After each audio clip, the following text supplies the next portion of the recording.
கர்த்தருக்கு ஸ்தோத்திரம். சங்கீதம் 81. நம்முடைய பெலனாகிய தேவனை கம்பீரமாய் பாடி யாக்கோபின் தேவனை குறித்து ஆர்ப்பரியுங்கள். தம்புரு வாசித்து வீணையையும் இனிய ஓசையான சுரமண்டலத்தையும் எடுத்து சங்கீதம் பாடுங்கள். மாத பிறப்பிலும் நியமித்த காலத்திலும் நம்முடைய பண்டிகை நாட்களிலும் எக்காலம் ஊதுங்கள். இது இஸ்ரவேலுக்கு பிரமாணமும் யாக்கோபின் தேவன் விதித்த நியாயமுமாய் இருக்கிறது. நாம் அறியாத பாஷையை கேட்ட எகிப்து தேசத்தை விட்டு புறப்படுகையில் இதை யோசேப்பிலே சாட்சியாக ஏற்படுத்தினார். அவன் தோலை சுமைக்கு விலக்கினேன், அவன் கைகள் கூடைக்கு நீங்களாக்கப்பட்டது. நெருக்கத்திலே நீ கூப்பிட்டாய், நான் உன்னை தப்புவித்தேன்.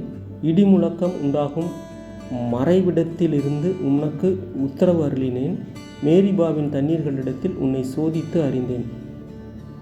என் ஜனமே கேள், உனக்கு சாட்சியிட்டு சொல்லுவேன். இஸ்ரவேலே, நீ எனக்கு செவி கொடுத்தால் நலமாயிருக்கும். உனக்குள் வேறு தேவன் உண்டாயிருக்க வேண்டாம். அந்நிய தேவனை நீ நமஸ்கரிக்கவும் வேண்டாம். உன்னை எகிப்து தேசத்திலிருந்து புறப்பட பண்ணின உன் தேவனாகிய கர்த்தர் நானே. உன் வாயை விரிவாய்த்திர, நான் அதை நிரப்புவேன். என் ஜனமோ என் சத்தத்துக்கு செவி கொடுக்கவில்லை. இஸ்ரவேல் என்னை விரும்பவில்லை. ஆகையால் அவர்களை அவர்கள் இருதயத்தின் கடினத்திற்கு விட்டுவிட்டேன். தங்கள் யோசனைகளின்படியே நடந்தார்கள். என் ஜனம் எனக்கு செவி கொடுத்து இஸ்ரவேல் என் வழிகளில் நடந்தால் நலமாயிருக்கும். நான் சீக்கிரத்தில் அவர்கள் எதிராளிகளை தாழ்த்தி என் கையை அவர்கள் சத்துருக்களுக்கு விரோதமாக திருப்புவேன். அப்பொழுது கர்த்தரை பகைக்கிறவர்கள் அவருக்கு இச்சகம் பேசி அடங்குவார்கள். அவர்களுடைய காலம் என்றென்றைக்கும் இருக்கும்.